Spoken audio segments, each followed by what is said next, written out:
명절 잘 지내셨습니까? 예. 우리 요새 감기가 굉장히 독한 것 같더라고요. 그래서 건강에 유의하시기 바랍니다. 제가 기도하고 시작하겠습니다. 참으로 고마우신 아버지 하나님 은혜를 감사합니다. 오늘도 이렇게 우리를 불러 모아 주시고 하나님의 거룩한 전에서 하나님의 말씀을 들을 수 있도록 인도하여 주심을 감사드립니다.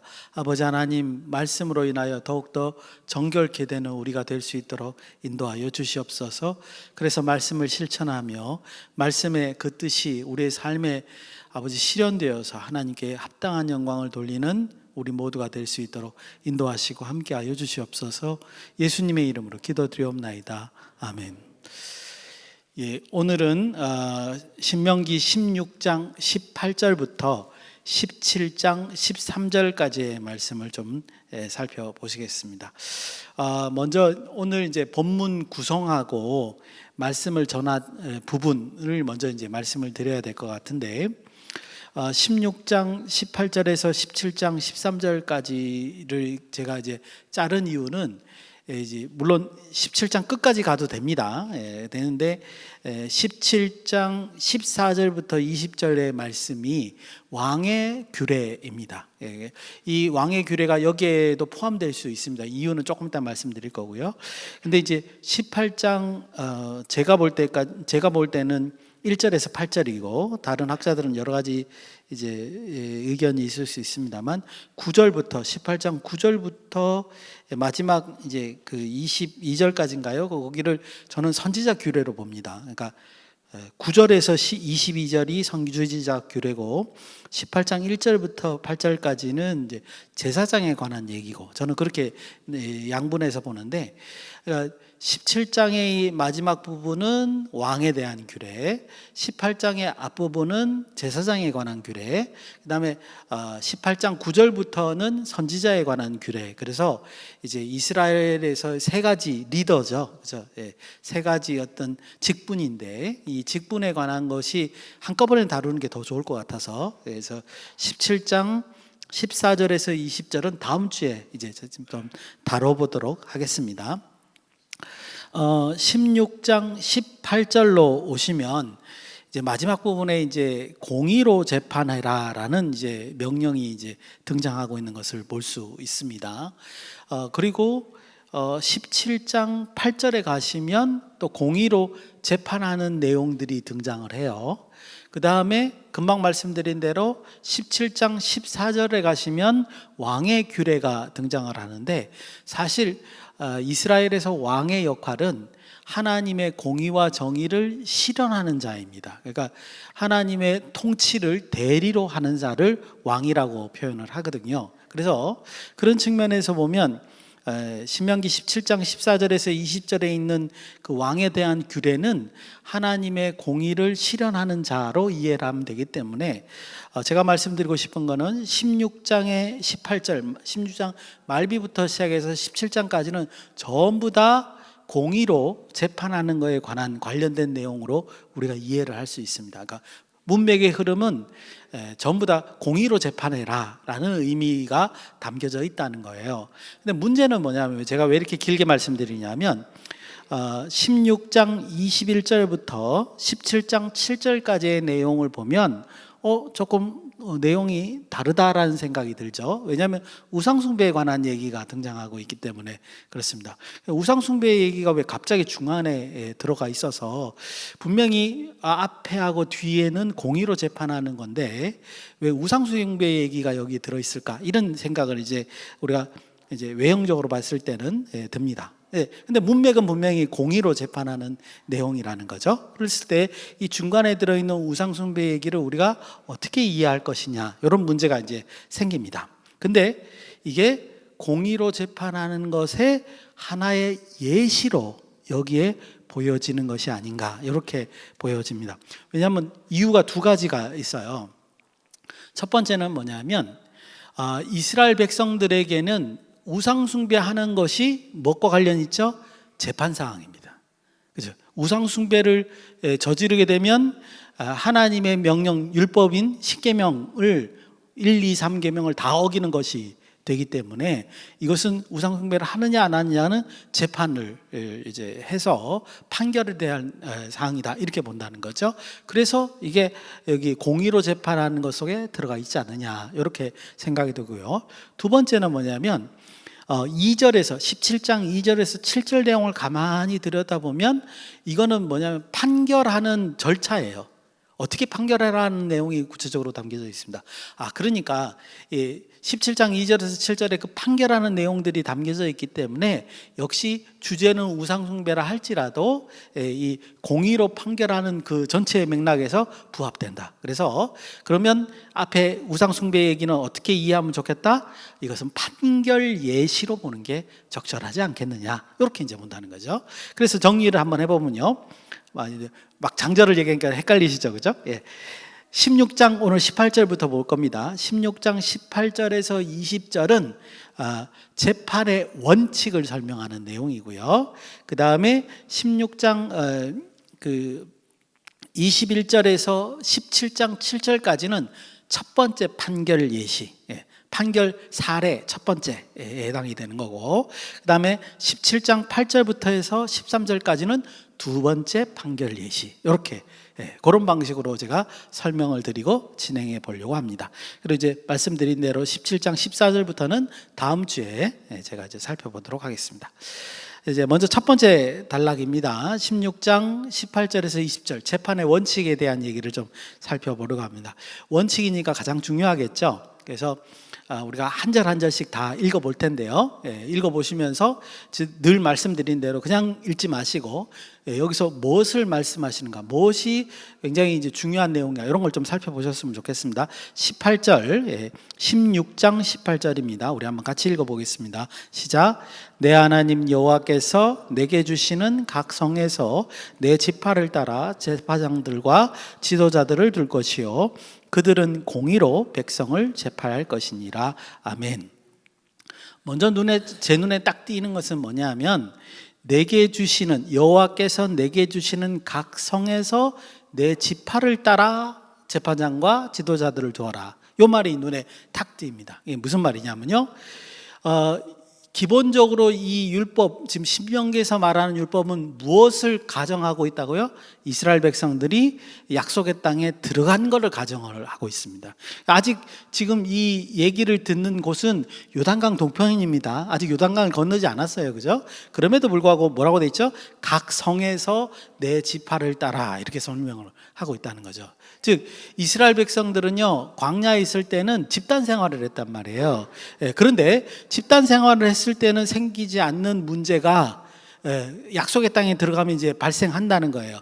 특별히 이 18절에 있는 내용은 뭡니까? 각각 넓은 땅에서 정착하다 살다 보면 공의로 재판하는 일이 없을 수도 있다는 거죠. 그러니까 공의로 재판하게끔 지금 특별히 명령을 하고 있는 것이다, 이렇게 볼 수 있습니다. 그 다음에 두 번째로 제 눈에 띄는 것은 뭐냐면 각 지파를 따라 재판장들과 지도자를 두어라 라고 돼 있다는 거죠. 근데 여러분 한번 생각을 해보십시오. 이스라엘 백성들은 땅 분배를 어떤 식으로 받죠? 지파별로 받죠. 지파별로 땅이 배정이 되지 않습니까? 그러니까 지파를 따라 재판장들과 지도자를 둔다는 것은 그 지파에 가장 힘이 있는 사람들 혹은 지도자들, 즉 누구죠? 장로들이나 족장들이죠. 그 사람들이 지도자가 되고 재판장이 될 수 있을 거다, 그런 말이죠. 그러니까 즉 이 말은 각 지파별로 그 지파에 있는 문제들을 공의로 재판하는 사람들은 누구라는 거야? 그 지파의 장로들이라는 거예요. 장로들의 역할에 대해서 지금 얘기를 하고 있다라는 겁니다. 여러분들, 왜 장로들이 재판장이 되고 지도자가 되느냐? 성경에는 많이 나오죠. 성문 앞에 있어서 그 사람들이 재판하러 나오면 그 재판을 하는 사람들이 보통 이제 장로들이 이제 하는 겁니다. 왜 장로들이 재판을 하느냐? 기본적으로 성경에는 이렇게 이제 전제가 돼 있습니다. 우리가 시편이라든가 잠언이라든가 전도서 같은 이제 성문서들을 볼 때도 마찬가지로 기본 전제가 뭐냐면요, 장로들, 히브리어로 또 공교롭게도 이 장로라는 말과 늙은이라는 말이, 이제 노인이라는 말이 같은 단어입니다. 짜켄이라고 하는 같은 단어인데, 이게 무슨 뜻을 가지고 있냐면, 나이가, 인생이 오래될수록 그 인생 속에서 하나님을 경험하잖아요. 그러니까 더 나이가 많은 사람이 하나님을 더 많이 경험했기 때문에 하나님에 대한 지식이 풍부하다, 이런 전제가 깔려 있는 거예요. 그래서 자녀들이 부모의 말을 들어야 되는 거고, 장로들의 말을 이제 백성들이 들어야 된다, 이런 기본 전제들이 있다, 이런 거죠. 그래서 여기서 말하는 거는 기본 전제가 뭐냐면, 이스라엘 백성들을 공의로 재판, 하나님의 공의로 재판할 수 있는 사람이 누구냐? 장로들이다. 그 지파의 어르신들이다, 이렇게 이제 표현하고 있는 거다, 이런 뜻이죠. 어르신들이 해야 된다라는 말과 함께 동시에 하나님의 공의와 정의로 이 모든 것이 이루어진다, 그런 두 가지 의미가 담겨져 있다는 겁니다. 그 다음에 제가 이제 이 18절 문장을 히브리어로 보다가 깜짝 놀랐습니다. 왜 깜짝 놀라냐면, 우리 한글 성경의 18절의 마지막에 보면 그들은 공의로 백성을 재판할 것이다, 이렇게 돼 있잖아요.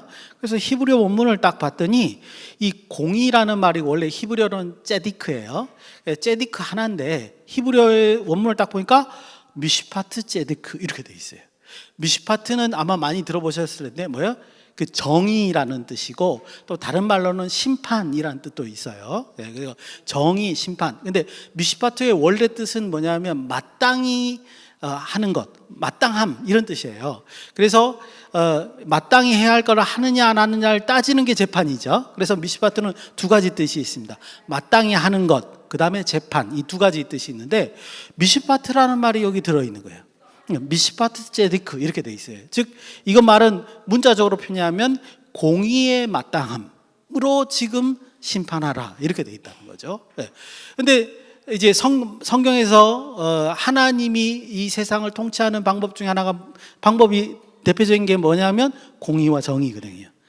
그 공의와 정의로 하나님의 방식으로 각 지파별로 장로들이 그 백성들을 다스려라 라는 말로 이해가 될 수 있다, 이렇게 이제 우리가 생각해 볼 수 있습니다. 19절 20절 역시 한번 같은 한 목소리로 같이 읽어보도록 하겠습니다. 19절부터입니다. 시작. 너는 재판을 굽게 하지 말며 사람을 외모로 보지 말며 또 뇌물을 받지 말라. 뇌물은 지혜자의 눈을 어둡게 하고 의인의 말을 굽게 하느니라. 너는 마땅히 공의만 따르라. 그리하면 내가 살겠고 내 하나님 여호와께서 내게 주시는 땅을 차지하리라. 아멘. 19절, 20절도요, 히브리어 원문을 보니까 역시 또 놀랄 일이 있습니다. 그게 20절에 이제 몰려있긴 한데요. 19절, 20절을 읽어보면서 느끼는 거는 뭐냐 하면, 이제 재판장을 각 지파별로 장로들이 맡기로 되어 있습니다. 그런데 보통 그러면 이제 재판장의 직무에 관한 거, 내지는 어떻게 뭐 재판장을 선정한다라든지, 그 다음에 이런 일을 한다든지, 어디서 한다든지, 뭐 이런 설명들이 있어야 되는데, 그런 설명이 없고, 재판을 할 때 공의로 실행하라고 하는 근본적인 윤리에 관한 얘기만 여기 있다는 거예요. 아까도 19절에 보다시피 재판을 굽게 하지 말아라, 사람을 외모로 보지 말아라, 뇌물을 받지 말아라, 이렇게 이제 윤리적인 면만 강조하고 끝내는 걸 우리가 볼 수 있습니다. 그게 참 이상하다는 거죠. 그런데 지금 제가 설명드린 재판을 굽게 하지 말아라, 사람을 외모로 보지 말아라, 뇌물을 받지 말아라 하는 말은요, 다른 성경, 특별히 성문서, 시편, 잠언, 전도서에 상당히 많이 나오는 내용이에요. 그리고 그 성문서에는 이런 내용들이 뭐로 되어 있냐면 하나님의 품성이라고 되어 있습니다. 즉, 이 말은 앞에 우리가 19절을 읽을 때 윤리적으로 재판장은 이런 거를 따져서 재판해야 된다, 이렇게 생각하겠지만 성경적으로 표현하면 이 뜻은 뭐가 되는 거예요? 하나님의 품성으로 재판해라, 이런 뜻이 된다는 거죠. 그래서 참 19절에 있는 표현이 중요하다라는 생각이 들었어요. 다른 성경에서 강조하는 하나님의 그 품성으로 재판을 하라, 이런 말로 우리가 이해할 수 있다는 겁니다. 근데 20절은 더 놀라워요. 히브리어 원문을 보면요, 굉장히 놀랐습니다. 우리 지금 20절의 한글 성경에는 너는 마땅히 공의만 따르라 그리하면 어쩌고 저쩌고 이렇게 돼 있어서 우리가 그냥 읽을 때 그냥 부담 없고 좀 뭐랄까 강조를 덜한 표현으로 되어 있는데 히브리 원문은 굉장히 강력해요. 제가 히브리 원문을 해석해 드리겠습니다. 원문에는 어떻게 되냐면 이렇게 돼 있어요. 공의를 너는 따르라. 공의를라는 말이 2번이나 나와요. 제디크 이렇게 2번. 그것도 동사보다 앞서 목적어가 앞에 나오는 건요 굉장히 강조하는 거거든요. 그러니까 공의를 너는 반드시 따르라 이런 얘기 된 거죠. 근데 우리 한글 성경에는 마땅히 공의를 따르라 이렇게만 이제 되어 있기 때문에 이제 강조가 조금 약해졌죠. 그 다음에 더 중요한 건 뒤에 문장이에요. 뒤에 문장을 제가 연이어서 번역을 해보겠습니다. 공의를 너는 따르라 그래야만 내가 산다. 그리고 내가 그 땅을 차지한다. 이게 원문의 의미예요. 무슨 말이냐면 이스라엘 백성은요 공의를 따르지 않으면 그 땅에 살 수 없어요. 이건 생존의 문제라는 거예요. 그 다음에 그 땅을 차지할 수 없어요. 상속받을 수 없어요. 원문은 그렇게 돼 있어요. 물론 한글 성경도 그렇게 이해할 수 있습니다만 그렇게 이해하기엔 너무 약하게 번역이 돼 있죠. 그죠? 원문 성경은 어떻게 된다고요? 이스라엘 백성들은 약속의 땅에서 공의를 실천하지 않으면 살 수가 없어요. 쫓겨나요. 상속도 못 받아요. 그런 뜻으로 지금 여기에 표현되어 있다라는 겁니다. 그래서 지금 이 원칙을 한번 정리해 보면 이런 거예요. 이스라엘 백성들은요 약속의 땅에서 각 지파들의 장로들을 통해서 하나님의 공의와 정의가 그 사회에 뿌리내릴 수 있도록 통치를 해야 된다. 이끌어 가야 된다. 이렇게 지금 표현하는 겁니다. 그래서 아름답고 공정한 사법 체계가 이루어질 수 있도록 해야 된다 이런 건데, 근데 이것이 그냥 그렇게 해야 된다 당위성만 주는 게 아니라 만일 그렇게 하지 못하면 너희는 그 땅에서 생존할 수도 없고 그 땅을 상속받을 수도 없다 이런 전제가 있다는 거죠. 그러니까 여기 16장 18절에서 20절에 있는 이 내용은요 무시무시한 내용이에요. 그냥 공의와 정의를 실천하라 이런 정도의 수준이 아니라 너희들이 이거 실천하지 못하면 살 수 없고 상속받을 수도 없고 쫓겨나는 거야. 이렇게 얘기를 하고 있다는 겁니다. 이게 원문이 가지고 있는 의미입니다. 이게 원칙이에요. 공의와 정의를 실행하는 원칙입니다. 두 번째 단락입니다. 16장 21절에서 17장 7절까지고 앞에 말씀드린 대로 갑자기 우상숭배 얘기가 등장을 했습니다. 근데 우리는 어떻게 보기로 했죠? 이 사항이 집한 사례, 첫 번째 사례에 해당되는 것으로 보여집니다. 먼저 17장 2절 3절을 제가 읽겠습니다. 빨리 제가 읽을 테니까 여러분들이 보시면서 무엇이 중요한 부분인가를 잘 살펴보시기 바랍니다. 2절에서 3절 제가 읽겠습니다. 내 하나님 여호와께서 내게 주시는 어느 성중에서든지 돼 있죠. 그러니까 역시 이것도 뭐예요? 가나안 땅에 들어가서 성읍에 살 때를 가정을 하고 있습니다. 너희 가운데 어떤 남자나 여자가 내 하나님 여호와의 목전에 악을 행하여 그 언약을 어기고 가서 다른 신들을 섬겨 그것에게 절하며 내가 명령하지 않은 이럴 성신에게 절한다 하자. 표면적으로 보면 우상숭배에 관한 얘기죠. 그런데 여기 중요한 단어가 하나가 숨겨져 있습니다. 제가 뒷부분 이제 그 2절 뒷부분부터 읽었을 때 뭐가 중요한 단어냐? 뭐가 중요한 단어라고 생각이 되십니까? 여호와의 목전에 악을 행하여 그다음에 뭐요? 그 언약을 어기고. 즉 여기에 있는 내용은요. 그냥 단순히 우상숭배를 하지 말아라 이런 경고성의 말이 아니라 뭐에 관한 거예요? 언약을 위반한 사례에 관한 거예요. 그러니까 어떻게 해야 돼요? 마땅히 재판을 해야 돼요. 그렇죠? 10계명의 1, 2, 3계명을 모조리 어기는 게 우상숭배잖아요. 그러니까 그거를 어겼을 때 그런 자를 가만히 놔두면 안 되죠. 그죠? 아까 금방 원칙을 얘기했습니다. 이스라엘 백성들은 가나안 땅에 살면서 공의와 정의를 베풀지 않으면, 그렇게 심판하지 않으면 살 수 없다고 그랬잖아요.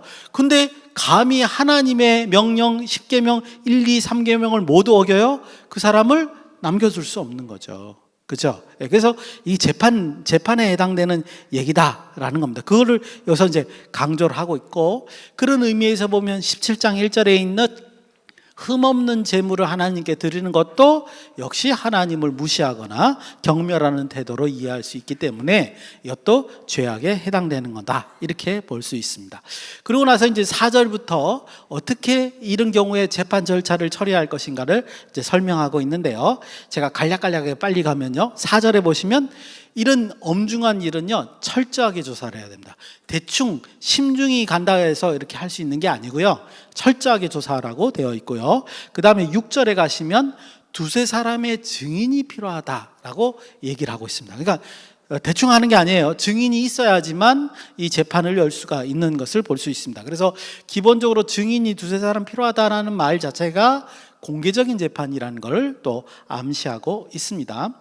5절과 7절에 이것을 집행하는 거에 대해서 만약에 이제 이 사람이 죄를 졌다라고 우상숭배를 했다라는 게 확증이 되면 집행하는 거에 대해서 설명을 하고 있는데, 증인들이 먼저 돌을 들어서 먼저 칩니다. 그리고 난 다음에 백성들이 돌을 들어서 쳐서 돌로 쳐서 죽여라, 이렇게 이제 명령을 하고 있는 거죠.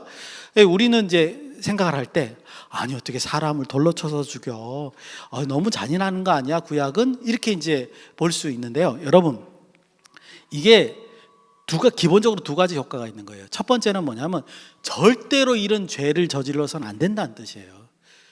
반드시 그 사람을 돌로 쳐서 죽이는 그게 목적이 아니에요. 이런 죄는 돌로 쳐서 죽임을 당할 만한 죄이기 때문에 절대로 모양이라도 따라해서는 안 된다, 이런 아주 강력한 경고를 하고 있는 겁니다. 그런 의미가 있고요.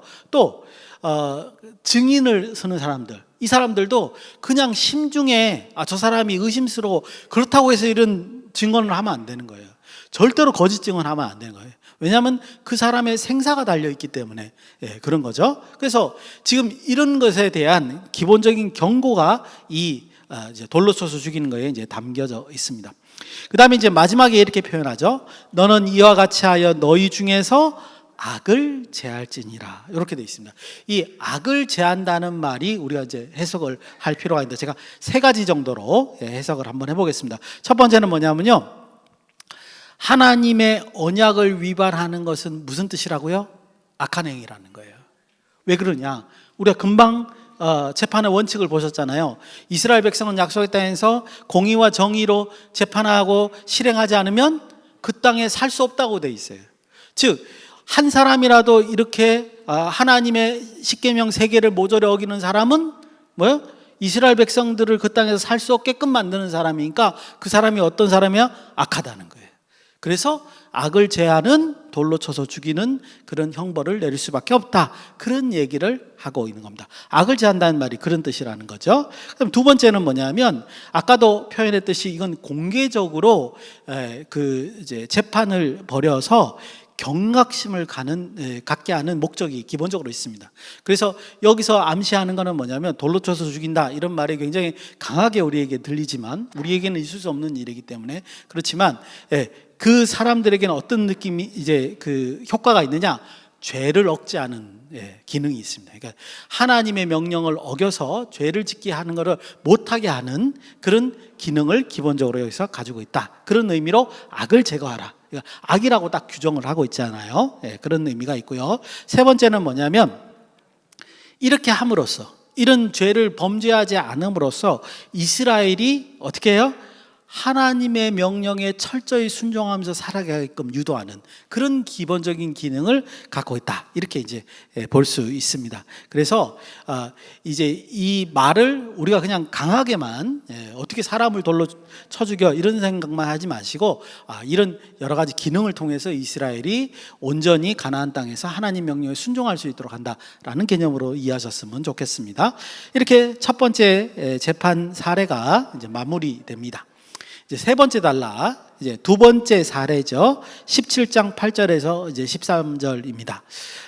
여기에 있는 내용이 도대체 어떤 내용인지 8절 9절을 제가 또 빠르게 한번 읽어보겠습니다. 여러분들은 제가 읽을 때 이 내용이 어떤 내용이 중요한지 또 한번 찾아보시기 바랍니다. 8절부터 9절 제가 읽겠습니다. 내 성중에서 서로 피를 흘렸거나 다투었거나 구타했거나 서로 간에 고소하여 내가 판결하기 어려운 일이 생기거든. 하나 더 일이 벌어졌어요. 서로 간에 고소하여 내가 판결하기 어려운 일이 생기면, 이런 조건이 붙었습니다. 너는 일어나 내 하나님 여호와께서 택하실 곳으로 올라가서 레위 사람 제사장과 당시 재판장에게 나아가 물으라. 그리하면 그들이 어떻게 판결할지를 내가 가르치니리. 이렇게 되어 있습니다. 두 번째 케이스는 첫 번째 케이스보다는 조금 더 복잡한 내용인 것 같아요. 그러니까 첫 번째 지금 우상숭배의 얘기는 우상숭배를 했느냐 안 했느냐만 따지면 되죠. 그렇죠? 예. 그래서 하면 어떻게 된 거예요? 돌로 쳐서 죽임을 받는 그런 거고, 하지 않으면 이제 아무런 문제가 없기 때문에 재판이 이제 끝나는 그런 얘기인 건데, 이 두 번째 사례는 뭐에 관한 거예요? 사람의 시시비비를 가져야 돼요. 누구의 책임이 얼마만큼 있고 누구의 책임이 얼마만큼 면제되고 이런 걸 따져야 되는 거죠. 자, 이럴 때는 어떻게 한다고요? 예, 하나님께서 택하신 곳, 즉 이제 나중에 이제 예루살렘 성전이 생기니까 예루살렘에 가서 거기에 대제사장과 재판장들에게 묻고 그거대로 행하라, 이렇게 지금 명령하고 있는 것을 볼 수 있습니다. 왜 이렇게 그 예루살렘에 가서 이런 걸 해결하라라고 했는가? 아마도 이런 생각이 들어요. 두 사람의 시비가 걸렸을 때는 대부분의 경우에는 사람들이 보면 대강 판결이 납니다. 그죠? 대강 누가 잘못했다, 아 이건 네가 너무했어, 이렇게 판결이 나는데, 이렇게 문제가 굉장히 치밀하게 이렇게 문제가 생기는 경우는 대부분 뭐냐면 한 사람이 우기는 거예요. 예. 그래서 우겨서 어떻게 하는 거죠? 예. 자기가 그걸 성취하려고 하게 욕심을 부리기 때문에 그렇습니다. 근데 보통 이렇게 우기면 뒤에 뭐가 있죠? 백이 있죠. 그 백이 누굴까요? 그 지역의 족장이나 그 장로들이 관여될 가능성이 굉장히 높다는 거죠. 그러니까 막 우기는 거잖아요. 자기 힘으로 할 수 있다고 생각하기 때문에, 그죠?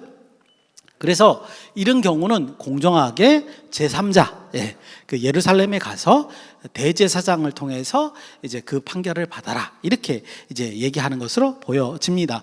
그런데 그 객관적인 판정의 원칙이 11절에 나와 있습니다. 뭐라고 돼 있냐면 율법의 뜻대로 판정하되, 이렇게 돼 있어요. 율법의 뜻대로 판정하는 겁니다. 그러니까 대제사장이나 예루살렘의 재판장들이 하는 거는, 그 대제사장과 재판장들이 의논해서 뭐를 하는 거예요? 하나님의 법에 근거를 해서 이 사람들의 시시비비가 어떤 게 더 정확한가를, 그죠? 그렇게 판정한, 하나님의 뜻으로 판결하는 것이다, 이렇게 지금 표현하고 있는 겁니다. 그래서 지금 이 본문에서 강조하는 것은 뭐냐면요, 하나님의 뜻 안에서 공의와 정의로 그렇게 판결하라고 하는 것을 굉장히 강조하고 있다라는 겁니다. 사실은 그 다음에 얘기가 굉장히 충격적이에요. 만일 이 재판의 결과를 받아들이고 나서도 그 재판에 불복하게 되면 어떻게 하느냐, 그런 문제가 이제 나와 있습니다. 12절에 보니까 뭐라고 돼 있어요? 그 사람을 죽여 이스라엘 중에 악을 제하여 버리라, 이렇게 돼 있습니다. 잘 보세요. 앞에 있는 첫 번째 사례는 우상숭배에 관한 겁니다. 그러니까 우상숭배를 하면 하나님께서 그 돌로 쳐서 죽이라고 이렇게 명했기 때문에 그냥 그렇게 실행을 하면 돼요. 그런데 두 번째 케이스는 사람과 사람 사이에 시시비비를 가리는 겁니다. 누가 책임이 있다 없다, 이런 얘기만 따지면 되는 거예요. 근데 여기까지는 괜찮은데 그 다음 얘기, 제사장과 재판장이 심판을 해서 그 결과를 냈는데 그 말에 대해서 불복하는 경우에는 어떻게 다루라고요? 역시 돌로 쳐서 죽이라. 왜 그러냐? 아까 말한 대로 이 사람들의 재판은 뭐에 근거를 했기 때문에? 하나님의 말씀에 근거를 했기 때문에. 즉 이 사람이 불복하는 것은 하나님의 말씀을 불복하는 것이라는 거죠. 그런 걸 용납해서는 안 된다라고 지금 여기서 표현하고 있는 겁니다. 앞에도 말씀드렸듯이요, 하나님의 명령에 불복하면 어떻게 되죠? 그 땅에 살 수 없습니다. 그 땅에서도 상속받을 수도 없습니다. 그런 조건이 먼저 전제가 되어 있기 때문에 여기서도 뭐라고 되어 있죠? 악을 제하라 라고 명령을 하고 있는 것을 볼 수 있습니다. 그래서 이제 여기에 있는 내용을 정리를 하면요, 이런 겁니다. 하나님의 공의와 정의로 이스라엘을 다스리는 건요, 그냥 우리가 단순히 생각하는 것처럼 사회윤리적인 질서를 잡기 위한 수단이 아닙니다. 성경에서 말하는 그게 아니에요. 지금 여기서 말하는 건 뭐냐면요, 이 이스라엘 백성들이 공의와 정의를 실행하는 것은 그 땅에서, 약속의 땅에서 생존하느냐 못하느냐의 결정적인 사항이라는 거예요. 죽느냐 사느냐에 관한 거예요. 그 다음에 상속을 받느냐 못 받느냐의 문제인 거죠. 그 다음에 하나님의 백성으로서 거룩을 유지하느냐 유지하지 못하느냐에 관한 문제다, 이렇게 평가해 볼 수 있습니다. 여러분, 그래서 짧게 묵상할 내용은 이거예요. 지금 여기 재판을 하는 원칙이 뭐냐? 하나님의 공의와 정의와 그 다음에 은혜와 사랑, 자비, 이런 것을 원칙으로, 하나님의 품성을 원칙으로 해서 재판을 하게끔 되어 있습니다. 그게 기본적인 거 우리가 실천해야 될 거죠. 그런데 여기서 한 가지 더 강조하는 건 뭐냐면, 이런 사항이 그냥 윤리적인 면에서 멈추지 말아야 된다는 거죠. 그게 아니라 뭐예요? 사느냐 죽느냐 하는 문제로 다뤄야 될 문제라는 거예요. 하나님의 명령이요, 이거를 지키지 않으면 우리는 죽는다, 그 생각으로 우리가 하나님의 명령을 받아들여야 된다는 거예요. 그게 오늘 본문이 우리에게 주는 말씀이라는 거죠. 그래서 우리 교회도 마찬가지로 성경에서 배우는 하나님 말씀을 나의 생산 문제와 결부시켜서 생각하시고 묵상하시고 실천하시는 저와 여러분이 되시기를 예수님의 이름으로 축원드립니다. 기도하시겠습니다.